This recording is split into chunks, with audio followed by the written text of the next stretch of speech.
Hello everyone and welcome to the last of our midweek motivation webinars. I'm Kat Nicholls and I'm a senior writer here at Happiful, and this month we've teamed up with Red January to create these weekly webinars to really help give you some inspiration and support your wellness as we head into 2021. So many of you who are going to be joining us today are going to be from the Red community. But anyone who doesn't know who they are, they're basically an initiative and community that encourage people to move every day in January to really support their physical and mental health. And I think all of us can agree that January 2021 is probably the most January of Januaries, and we all need this. So thank you so much, Red January, for all the work that you're doing. It's fantastic, and I'm sure so many people have benefited. This webinar is going to be our final one. So we've done 3 already, and this is the final one. So if you have missed any of the ones before, please do head over to our podcast, I Am, I Have, and our YouTube channel where you can catch up for the past webinars. And they'll be all there for you. And today we're going to be talking about keeping great habits going, because we've done a lot of work up to this point talking about different ways we can look after ourselves and set goals. And we really want to just find out how we can keep this momentum up for the rest of the year. So we are joined today by life coach Alex Bowman, who I am delighted to say is going to be our guide for the next 50 minutes or so. And there is going to be a chance to ask Alex any questions you might have at the end. But if you do have any thoughts or questions as we go along in the chat, please do pop them in our little chat box here. My colleague Lucy is behind the scenes and she will respond if she can and provide any links that you're asking for. So she'll be there to support you there. And please do note that if you are asking a question and if you would like your name to be anonymous, please note that we are going to have this on a podcast, so just give us a little note to let us know that you'd prefer us to keep your name out of it, and we'll do that for you. So firstly, Alex, thank you so much for joining us today. Really appreciate it. And we would love it if we could kick off by introducing yourself and the work that you do. Sure, absolutely. Thanks, Kat. It's really exciting to be here today. I'm Alex Bowman. I'm a professional coach. My coaching practice is Clearwater Coaching. And I suppose the type of people that I coach is a vast spectrum, from your execs, CEOs, pilots, right through to the other end of the spectrum, people that are unemployed, furloughed, or even going into retirement. The most important thing for me is that the people that I coach are looking to change and they're ready for change, and that they want to have fun in the process. Otherwise, what's the point? Coaching's always been ingrained in my career, right from early days when I was a personal trainer in the fitness industry and running gyms. That was the perfect place to see, it's a melting pot of the human condition and seeing how people motivate or set themselves goals and the mindsets. And then I moved on to the more education phase in fitness, so teaching people to become personal trainers. I progressed through that side of the business into management and leadership and became stuck. And that's where I employed a coach myself. And something clicked, something resonated in me that I wanted to be the person, the other side of the desk or the other side of the screen, empowering people to get them unstuck. And so I trained hard with the Coaches Training Institute, and here I am today with you guys. Oh, fantastic. That's so interesting that you've gone down the personal training and fitness routine and how that's spurred everything on. Brilliant. Thanks, Alex. So first of all, what we want to talk about to begin with is recognizing how far you've come in the past month, because I don't know about you guys, but January has felt long, very, very long this year. And it's really important for us to stop and recognize how far we've come. So first of all, Alex, can you explain to us the benefit of taking this time and acknowledging what we've achieved so far? Yeah, absolutely. I mean, acknowledgement is massive. Receiving praise or seeing progress is a motivator. It spurs us on. It gives us hope, gives us self-confidence, self-belief, self-esteem, and it also produces neurological effects, like the endorphins and the feel-good factor. So reflecting on progress can also really help on those rainy days. We're all locked down at the moment. Sometimes we're feeling lost, demotivated, or so far away from our goals. So it's super important. But there's something I want to highlight in your question, which is really important, and that is the taking the time to stop. We are so focused on the end result.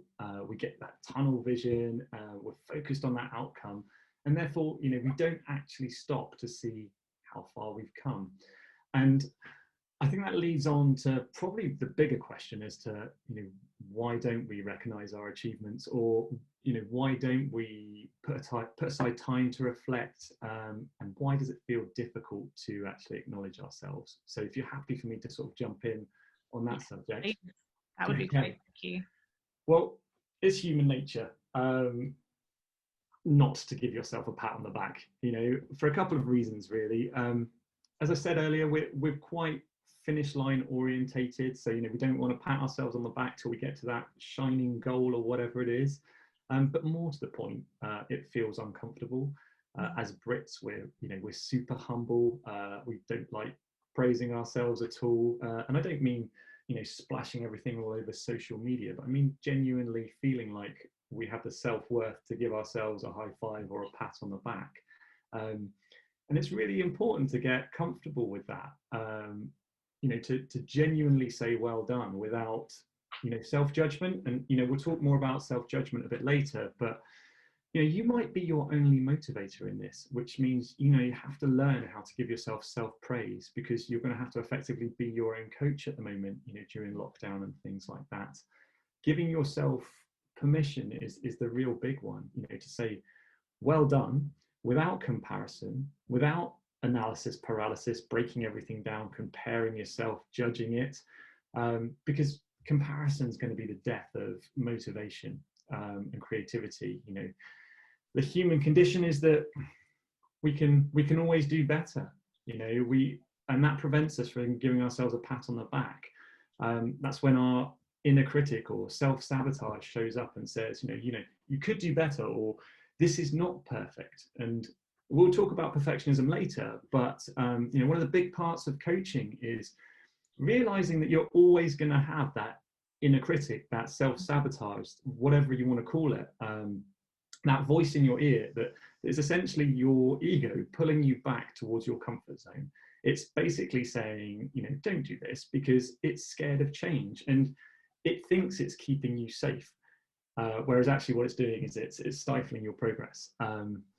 So the final factor is that we don't see it as important to take the time to reflect. So we don't set it in our diaries. And I'd say as a coach, it's one of the main areas that I have to keep holding clients accountable for is, reflecting on their progress and celebrating every milestone, not just, the end result.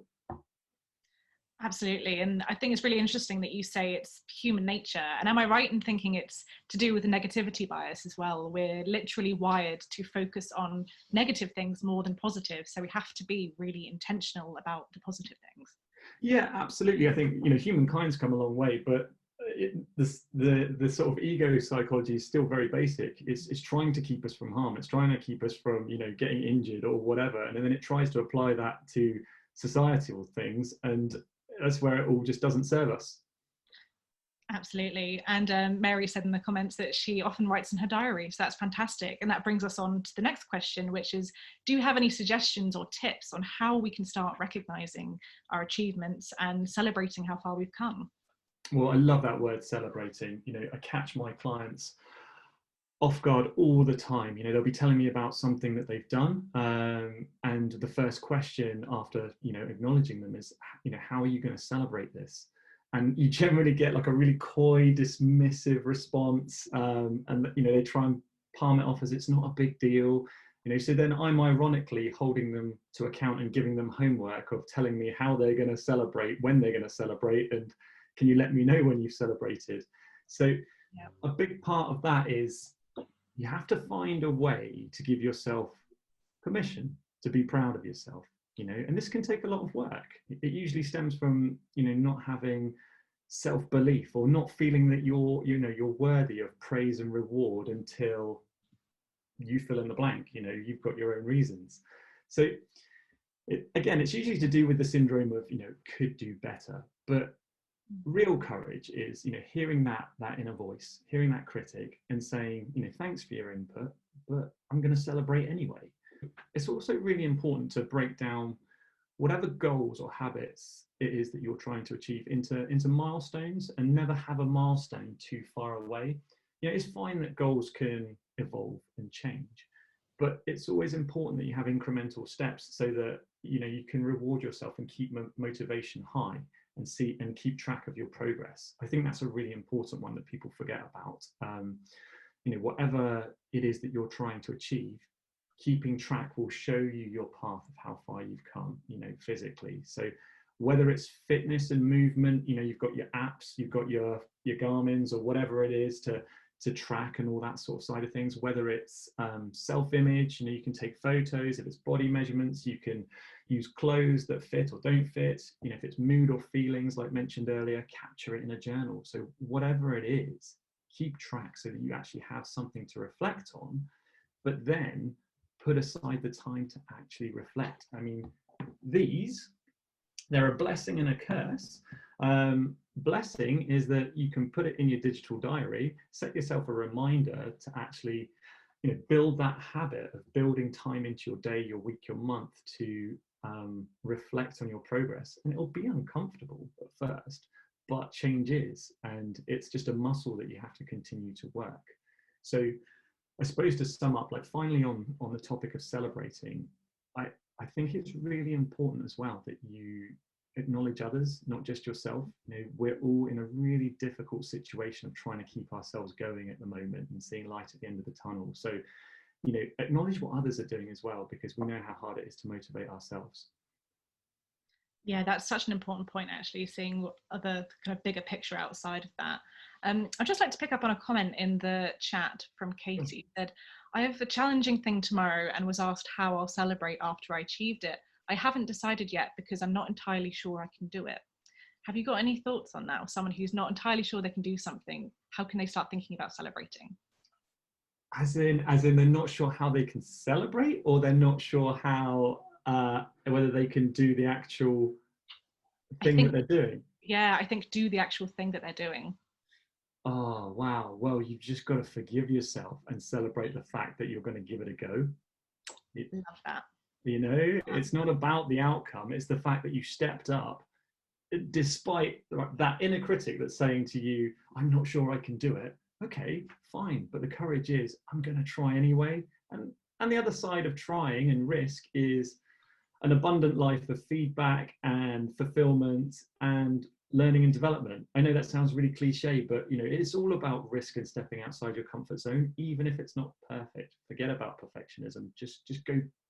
My biggest piece of advice is do whatever you need to do to be yourself before you do the thing that you're going to do. So if it's like a presentation, go do something fulfilling, go do something creative so that you feel comfortable in your own skin, and then just show up and smash it. Oh, I love that. Thank you, Alex. And all the attendees will see there's a poll at the moment as well to see like what stops you from recognizing your achievement. So please do have a look in there and pop in your responses. It'd be great to see what people say. I'm just going to have a read through and check to see if there's any other questions. Cool. We did have a question from Jeff, which is for you, Alex, which is about how did your time as a personal fitness coach differ from your work as a coach now?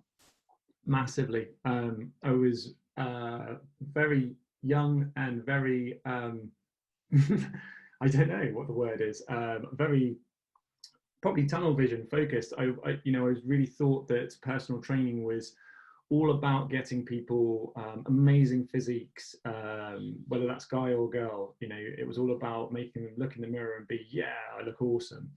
And I didn't realize why I was not getting those types of clients. I was attracting people that were that just wanted to chat. That almost the fitness side of things was a bonus, whether they made some goals or not. They just wanted to offload. And it's now on reflection that I realized that coaching for me is more about empowerment and giving people the tools that they need to form their own life or their own results. Whereas as a personal trainer, I was looking at it that I was the key to solving their problems, rather than really what a good personal trainer should do is give people the tools, the knowledge to then go away so they don't need a personal trainer. So I hope that answers the question. Absolutely, yeah. Thank you, Alex. And we've had some great recommendations in the chat about ways of celebrating. Lindsay mentioned the You app, which is great for celebrating your achievements and those of others. So that definitely sounds like a great idea. Thank you for that suggestion. Kim says that she's got a mantra that helps when she's facing something challenging. I will, I can, I know I can, because ... I Amazing. really love that. Thank you, Kim. That's a great idea. I think mantras and kind of saying things like that can make a real difference. Perfect. Thanks so much, everyone. So let's just have a quick look at that poll result. Mm. Let's see how people are getting on. So far it looks like the biggest stopper to people recognizing their achievements is I'm too focused on what I haven't achieved. Mm. And I think we've kind of gone into that about the negativity bias, and We'll talk about perfectionism later. we'll get to that. So yes, that's very interesting. Thank you everyone for taking part. So let's move on to what might stand in your way when it comes to progressing with your goals. So again, there's going to be another poll coming up, so do keep an eye out for that. But yeah, in your experience, Alex, what are some of the common reasons people come up against when struggling to make progress with their goals? It's a really great question. It's one I hear a lot, and the answer that I get a lot is about time, having the time to do these things. However, when you dig a little deeper and you ask the right questions, it's not usually about having time. It's about it's about people giving themselves permission to take the time and put themselves first. So, what I mean by this is it's what I like to call selfishness versus selflessness. And that for me, they're two other ends of the spectrum. So we get this opinion that it's selfish for us to take the time for me and to put my needs first, when actually I see it as selfless. So it's a complete perspective change, flipping it on its head. If you're putting your needs first so that you can show up as the best version of yourself for others, you know, we tend to put ourselves last, some kind of humble sacrifice for the greater good. But for me, that means that the world's missing out on our true impact. When we're really present and we're feeling really authentic, you're not shining that light. So figuring out what it is that you need to do to feel fulfilled, prioritizing it and doing it will feel uncomfortable. However, the gains that you will experience and the impact you will have on those people around you will be massive. So like as a dad with two very young kids, it can be a tumultuous environment at the moment, during lockdown, homeschooling on that side of things. So making sure that I have my time to, whatever it is, go out in green space, meditate, whatever it is that I need to feel the best version of myself, means that I'm way more resilient rather than, coming into something where I'm already feeling down in the dumps or whatever. And I suppose in terms of motivation, it can drop off really quickly, if you don't have some form of accountability, which I suppose is where coaching comes in. But it doesn't mean that you have to get a coach, and it doesn't mean that you have to have someone doing the same thing as you, although it can help, that partnership aspect of helping people stay accountable. Just by voicing what it is that you're going to do, the mere action of speaking it out loud, means that it's out there in the world, and it gives us like some psychological push to start taking action. And even if you tell your other half or a family member what you're going to do, having them as someone to help hold you to account in a gentle way, is really, really important. For example, you might be feeling really unmotivated one day, and you might think, okay, right, I'm just going to face first into a family bag of Doritos and sit on the couch.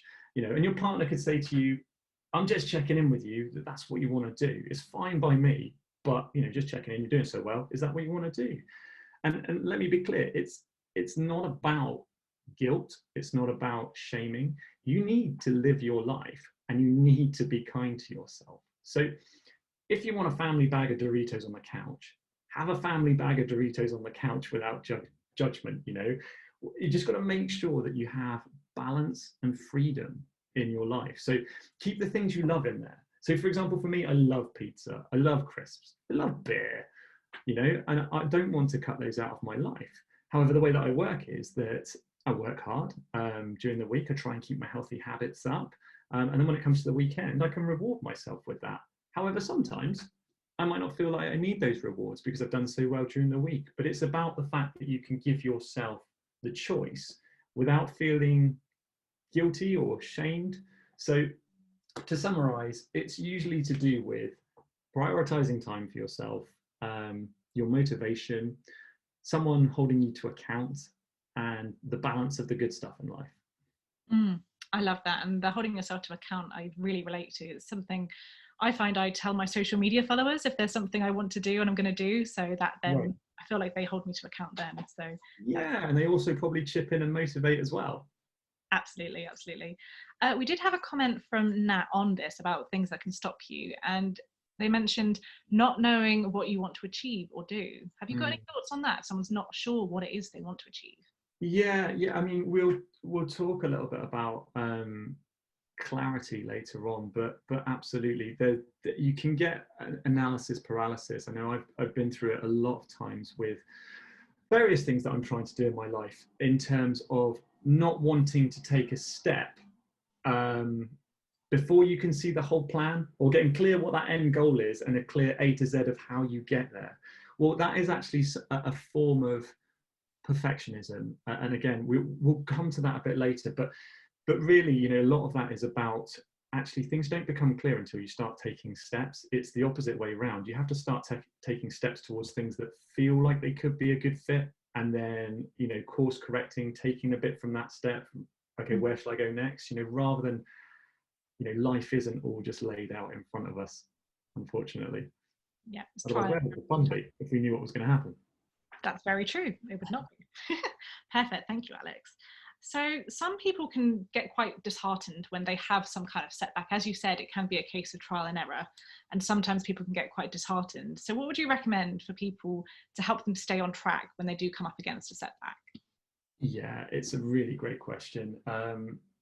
It's usually to do with comparing themselves to others, or probably more often than not, it's comparing themselves to where they feel they should be at this point. So sometimes we're guilty of simply jumping into goals that may have unrealistic timescales, or like we said earlier, they might not break them down into realistic milestones, which we talked about. So again, it might be that they're not getting that reward, or tracking their progress and giving themselves that incremental pat on the back. Um, Also, people don't realize that they should reevaluate and reflect on their milestones. So if you're slightly off course, it's okay to tweak your goal, it's okay to tweak your plan to something that's more realistic. Otherwise, if you carry on down that path, it's just going to, your setbacks might compound themselves, which is not what you want. But I want to talk a little bit about habit forming versus goal setting. So some people set goals because they feel that actually they will get a healthy habit off the back of it. So, for example, I don't know, a New Year's resolution could be, let's say, I want to eventually get off the couch and jog 5K or something like that. And this will give them a sense of achievement. It will make them feel fitter, maybe lose some weight, get them outdoors. All these byproducts, they're fantastic. And for some people, going couch to 5K, that is enough to give them the self-motivation to spur them on and to do it. And, high five to those people. But for others, it may be too much pressure. Taking the pressure off the actual goal and looking at the habit that it is that you're trying to achieve is really important. So rather than run 5K, let's stick with that example, start just by putting your trainers on 3 times a week. Regardless of whether you walk or whether you run, make exercise a habit, a part of your life. And then when you feel ready, and more importantly, you want to, you can start making specific goals around that, around distance, around time, but only if it resonates with you. Because you should never jump into a goal because you feel like you should do it. You need to do it because you want to do it. Otherwise, you're gonna get your knickers in a twist down the line, and it's gonna be no fun. So with goal setting and habit forming, it's really important to get clear on where your motivation is coming from. So are you doing this because you feel worthless? You feel worthless when you look in the mirror, you feel no good, you have self-judgment, you have shame, you have comparison. Are you punishing yourself because of XYZ? And then the important thing is how do we get that self-worth and feel good enough now, the way we are now, so that then we can move into these habits and these goals with a sense of self-love, self-kindness, fun. A lot of us set goals because we want to be a certain way in the future, and that's great. but how do we get that, that self-worth now? And there is no easy answer. It takes work, it takes self-reflection, it takes maybe a coach. But that's where I always start with people. Why are you not worthy of happiness now? What's missing? It's a big part of it. I love that. And that actually touches on something that Katie has mentioned in the comments, which is I often compare my current self to my past self, the person I was before I became ill. It's an unfair comparison, I know, but it's hard to really find who I am now. I think what you were saying there about the importance of building that self-acceptance of where we are now is the key to solving that, I think.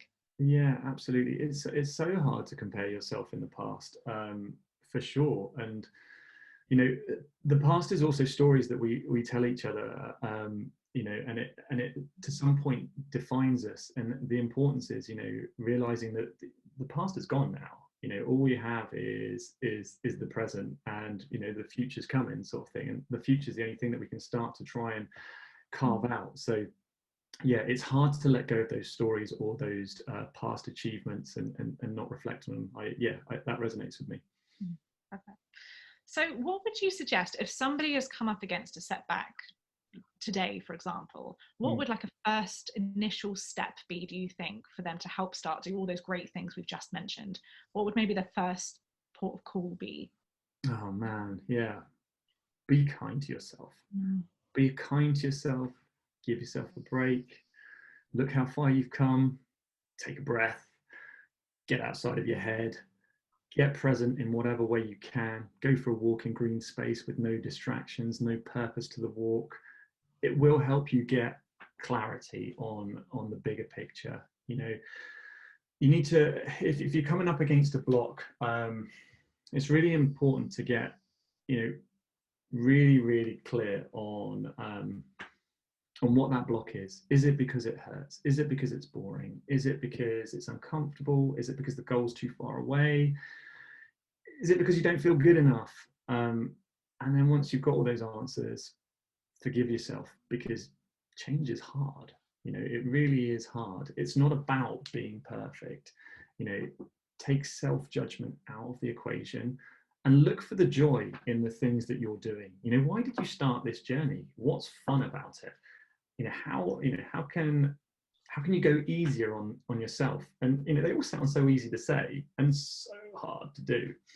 But sometimes the hardest thing is, if someone's committed to a goal or a habit, sometimes the hardest thing that you can set them to do is to walk away from it for a week, a month, a day, whatever it may be.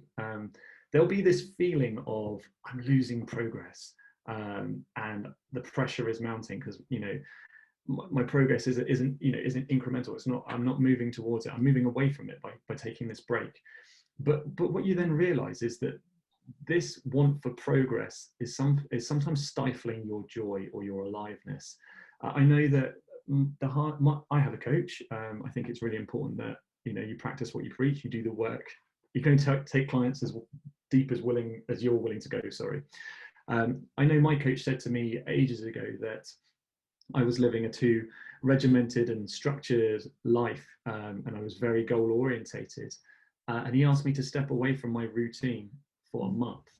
And it was the hardest thing I've done in years. But I came, what I got out of that month was a sense of, once, it all dissipated and the pressure sort of came off, is that I got freedom and I got space to think and I got creativity and I got clarity, which meant that I came back to my goals and my regimen with being twice as hungry, but with a gentler approach, a much kinder to myself approach.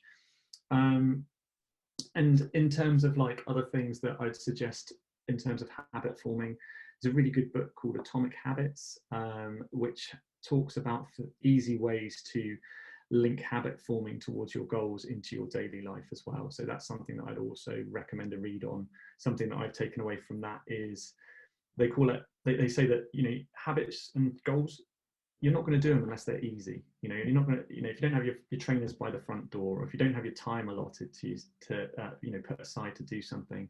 So something else they do is habit stacking. So for example, if there's a routine that you do every day, so for example, I hit my espresso machine 7:30 every morning. that hitting that button now reminds me that I'm going to do, 10 minutes of meditation, or 30 minutes of stretching, or whatever it is that I need to feel me.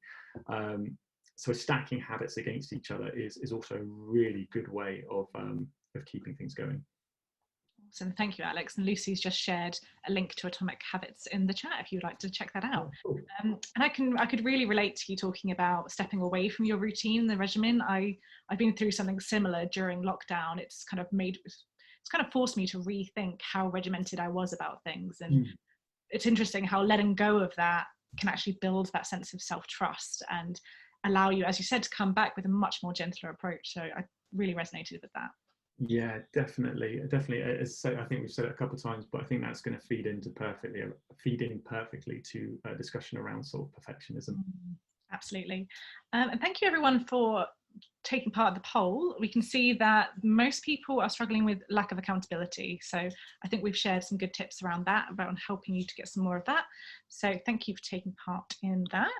So we're going to move on now to this idea of progress over perfectionism, because this is such a key part of this, and we've mentioned perfectionism a few times, and I'm sure it's a trait that we can all relate to. I know I certainly can. So can you tell us a little bit more about perfectionism and how it can manifest and how it holds us back? Yeah, absolutely. Sorry to remove the poll again. So my opinion is that perfectionism it's an illusion. You will always find a way that you can do better. Therefore, you'll never stop grinding towards that, and you'll never reach that finish line if you can always do better. You'll never reward yourself until you reach that imaginary finish line.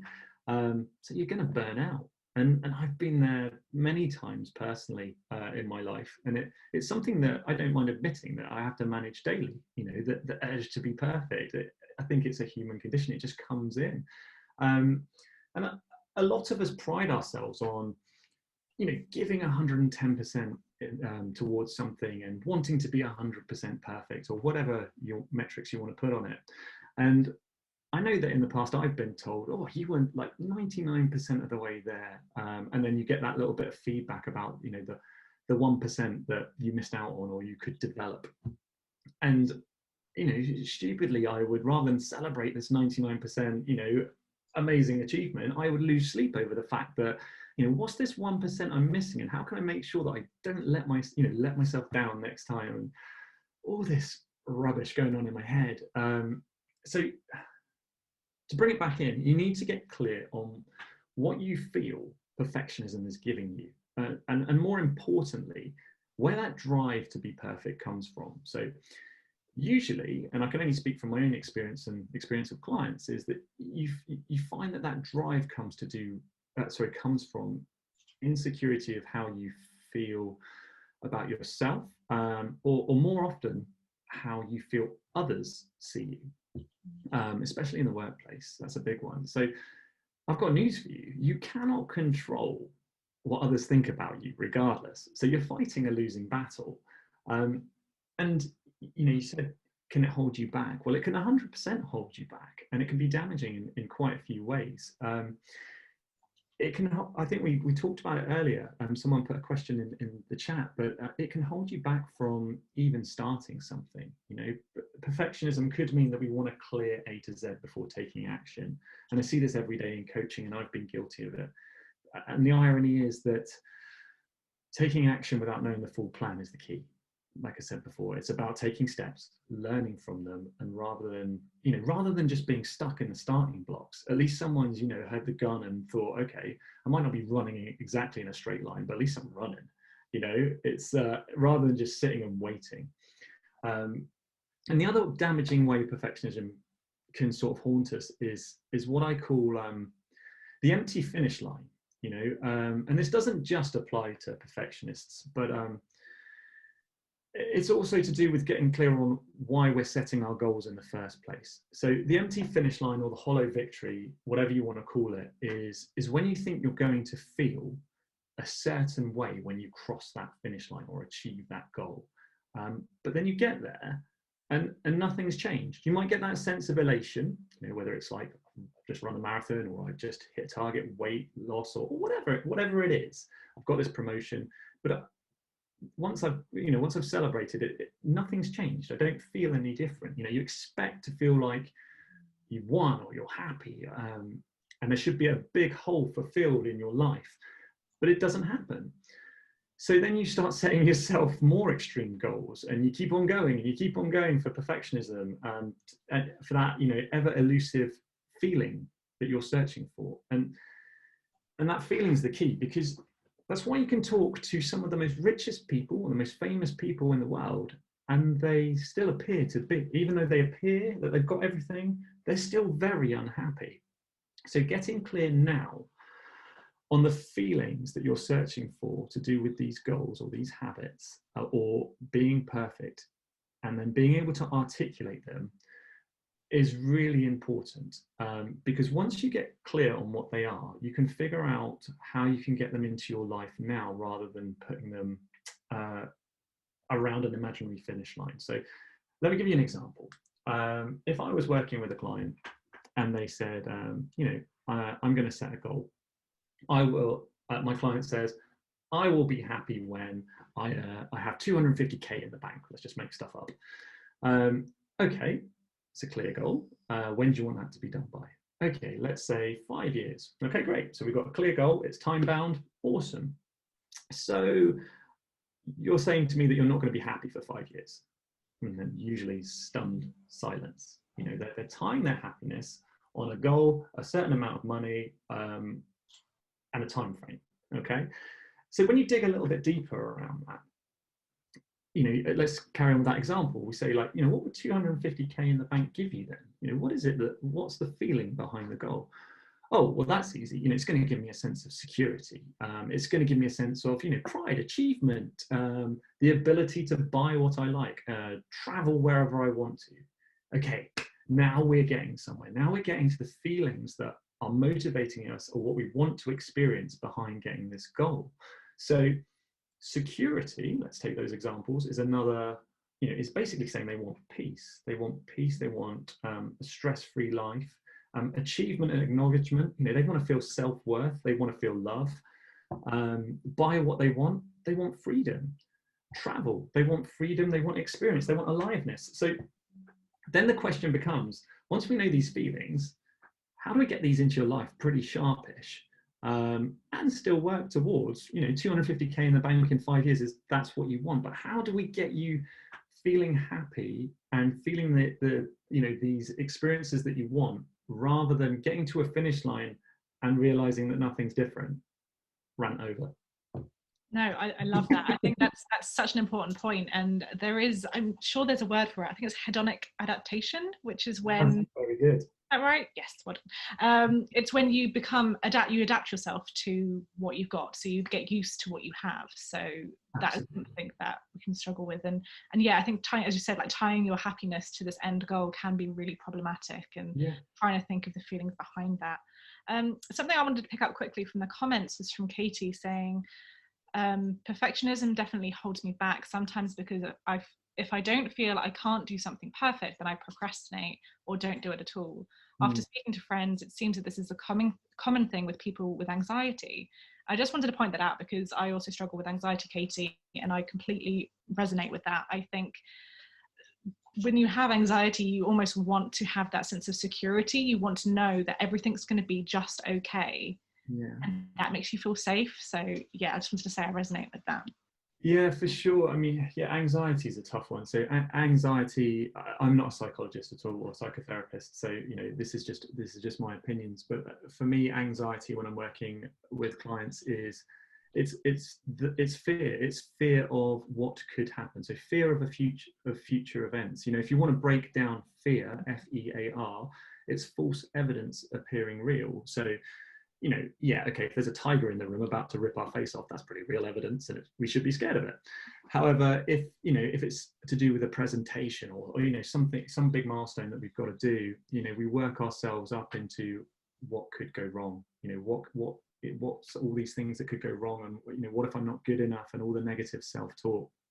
And it's a really tricky one to deal with. I was talking to a client yesterday about going for a new role, and they were saying that they didn't feel good enough. And I was like, well, why don't you just give yourself some time to actually give yourself permission to look at the things that could go right. Fine, it's easy for you to look at all the negative things and to get yourself into a funk and look at how everything could go wrong. You ever actually allowed yourself and given yourself permission to play and feel how this could be good if you smashed it, or all the learning experiences that you'll get from, or if you would have any regrets to not trying, so it's a real anxiety is a crippling one for sure. And that actually answers the next question that came up, which was from Hannah about, I don't strive for perfection, but the thought and responsibility of making a mistake often holds me back. And I think what you were just saying about fear and how to let yourself think about what could go right could be really helpful there. Yeah, 100%. And I hate making mistakes. I still do. I still hate it. That's to do with us looking to be perfect or whatever, or the opinions of others, or whatever that comes from. However, all these people, like the most successful people, are people that are just willing to make as many mistakes as they can often and just get used to making mistakes and learning from it. Still doesn't make it any easier, but it's the ability to give yourself permission to take a risk and be okay with not being okay and learning from it. Absolutely, I love that. And one more question from Lucy, which was about consistency. So does consistency exist, or is this like perfection? How do they compare? Yeah, I mean, consistency definitely exists for sure. And yes, I suppose it could also be tied into perfection for sure. I think it's about giving yourself freedom. So let's say you're doing something every day and it's moving you towards your goal. And then all of a sudden you feel like, oh, I just do not want to do this today. Or it's, I don't have the time to do it. And now the fact that I'm not doing it is putting more pressure on me because I'm not making the progress that I want. And it's like, it's just about stopping and being kind to yourself and saying, okay, I can't do this today. And I'm okay with that. Whereas if you were, I suppose, bullish and just be like, I'm doing it come hell or high water, that's more of the perfectionism trait. That could be more damaging to you. So it's that whole thing of control. Like if you can play with control, if you can balance your diary with things that you want to do rather than feeling that you have to do it, that's the sweet spot that you're looking for. I hope that answers the question. Absolutely. And I think it's really important to consider the wider perspective. At the moment, we're going through a pandemic, and as much as we want to be consistent with things, it's like you were saying earlier about wanting to give 100% to things. Yeah. At this time, we don't all have 100% to give. A lot of our percentage is being depleted by the overhanging threat of what's going on. So I think it's really important, to think about other things, and not only pandemic, family things, just other big things that are going on in your life, and accepting that they are all going to have a toll on what you're doing. And as you said, just be kind with that as well. Totally, yeah. The pandemic, if you're fortunate enough to, to be working at the moment and all that side of things, but you're doing reduced hours because you've got to look after kids or homeschool or whatever. We find that the pressure is on because we're trying to condense our day into even less hours. So who am I to take time out for half an hour to clear my head and go for a walk or something like that? We just put ourselves on the back burner, like we talked about before, that this selfishness versus selflessness. And I think this is where you need to be really transparent with your employer and your managers and say, can we come to an agreement that we are doing condensed hours, but I still need time for mental health and that side of things. And it just opens a really rich, open and honest, what I would call a courageous conversation, because you're essentially asking for time back for yourself within work time, but you've got to do it, otherwise you're going to burn out. You're going to be like zombies. I know I was during lockdown 1, and I've made big changes for lockdown 3 to make sure that I'm feeling as much me as I can. Absolutely, that's really important. Thank you, Alex. So we've already mentioned quite a few things, but I'd love to hear from you, for those who do have these perfectionist tendencies. What kind of suggestions do you have to help them let go a little bit? Well, that's the key word, letting go. Perfection is coupled with a lot of control, trying to control the result. So people are very rigid in their approaches. I know I've, as I say, been there many times. But the funny thing is that the control aspect becomes easy to us. You know, if you are a perfectionist, it's easy to control things. So like I said before, like relinquishing it and challenging yourself to not have a schedule, or to, you know, to not do the things that you're doing all the time is a big one. So if the goal is around something physical, like running, like just go for a run.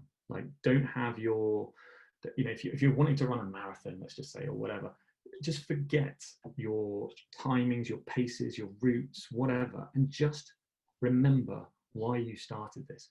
I wanted to do this because I love running, or I love being outdoors, or I love the feeling of exercise. Okay, cool. One run in a month or a week is not going to harm your result if you just go out and go for a run with no purpose and no app and no timing or whatever. You know, just take the seriousness out of things. It's about finding the play in life. It's about getting out of our head and getting present. You know, we can only do this by taking our self-made pressure off ourselves. Like I said before, get used to rewarding yourself, and or go ironic. You know, reward yourself for not being perfect. Getting clear on your drive, what you know, why you're becoming a perfectionist will bring, you know, is really the key. Then the realization that you don't have to be perfect to get those experiences. Much like the goal behind the feelings behind the goal, like there is going to be feelings behind what you're striving for being a perfectionist. Once you get really clear on what those feelings are, then let's look at how we can get those into your life without being a perfectionist, if that makes sense. Absolutely. And yeah, I love what you're saying about introducing a bit of play into it. Something I've been doing during the lockdowns is having a go at drawing. I have not got an artistic bone in my body in that terms of things, but I thought it would be a fun thing to try. And one of the first things I did was on a course was they said just to draw a self-portrait with your left hand and then do it with your eyes shut. And you come out with an absolute mess, but you put something on the page. So you've done something and you've shown to yourself like, oh, that was fun. It's not a good picture, but it's fun. So yeah, I think that's a really important part to bring up, having play and just having fun with it. Yeah, finding the joy in things is we're just so serious about goals, aren't we? And you know, it is serious, but you know, we've got to have fun. Otherwise, if we're so tunnel vision and end goal focused, then you know, all the good stuff's going to pass us by. We're just going to be so focused on that end result, and if unfortunately it's a hollow finish line, then the treadmill starts again. Absolutely. We have got one question. So somebody has asked, how as a perfectionist can you work with criticism in the workplace if you feel it's unjustified? It can make me want to just work harder or prove myself, but then I burn out. A real tough one. How can we? So dealing with criticism alone as a perfectionist is really hard. I've had to deal with it a lot, even if it's really nice praise orientated feedback of how to develop. You know, somewhere it hits a nerve, and the fact that if you feel that itself, you know, it's unjust, that's a bitter pill to swallow. How would I deal with that situation? It's about taking a bigger picture, because a lot of that comes back down to our own self-worth. Okay, so listening to opinions of others, or even that inner voice that's the opinion of ourself, finding a way to deal with that and just be okay with that anyway. So okay, your opinions, either inner voice or external voices, that's fine, you're entitled to that, but it doesn't change how I feel about myself. So the fact that it feels unjust, it feels unjust. It's just finding a way that you can feel comfortable doing you and carrying on, rather than it sounds like a perfectionist would react. So you might react hotly, might get emotional, or you might pour yourself into your work harder. So it's just getting clear on what's driving you. Is working even harder going to help you, or is it going to burn you out? And are you only working harder to prove that other person wrong? And at the end of the day, you can't control their feelings. So all you can control is how you feel about yourself. Hope that kind of helps. No, it does. I think that's really helpful. And I think as well, if you're dealing with criticism at work as well, and if there's someone to talk to, if there's a manager or a HR person, have a word with them. But I think, Alex, as you were saying, just it's important to have that sense of self-worth and knowing that, you know, if you're confident in what you're doing, just keep hold of that, and you can't kind of let other people's thoughts and criticisms affect you. If you know what you're doing, just keep on doing it. I love that. So let me just see. I think there's a couple of questions before we go to the final Q&A. Lindsay has said, as a recovering perfectionist, I sometimes feel I've gone too far the other way, where I no longer put half as much effort in, especially with housework. Now no one is coming into my home. I hear you with that one, Lindsay. How can I find a balance? Well, yeah, you've got to figure out what's important to you. You know, like at the end of the day, if people aren't coming into your house and you're okay with clutter or mess or whatever it is, then it's totally up to you. You just got to figure out the things that are important to you and why they drive you. So, specifically around that topic of clutter, or not making effort on the house or things like that, there's quite a lot of scientific research around you know, having a relaxed space helps with creativity and helps with motivation and drive. So like, you might find that even though you haven't got people coming in, just by making a conscious effort to have things, you know, not perfect at all, but just like neat, you might find that all of a sudden having a neat place or whatever, it might spark a bit of creativity, which then gives you the drive to think, okay, what are the other things that I want to do, and do them for the right reasons. You know, searching for that joy. What's the bits in your life that you're missing the fulfillment from, and how do I work towards that, rather than, you know, maybe in the past the perfectionist of working towards things you feel you should be doing rather than you want to do. Such a good point, and I think that's so true about just figuring out what feels good to you. And if it does feel good to you to have your house kind of clear and clean and it gives you that boost, hold on to that feeling and remind yourself of that next time you are feeling a little bit unmotivated with it. On the other hand, is it one of the balls you can drop at the moment? We're juggling so much, maybe it's one that you don't have to worry about. So well, this is it. It's about balance. So if at the end of the day, you know, you've got your time put aside on your Friday night, because we're not going anywhere, to clean your house, but you're just knackered and you don't want to do it, don't do it. You know, and consciously have no self-judgment about that. I don't want to do it because I want to watch Netflix or whatever. That's okay, as long as you make that conscious decision and you're settled with it.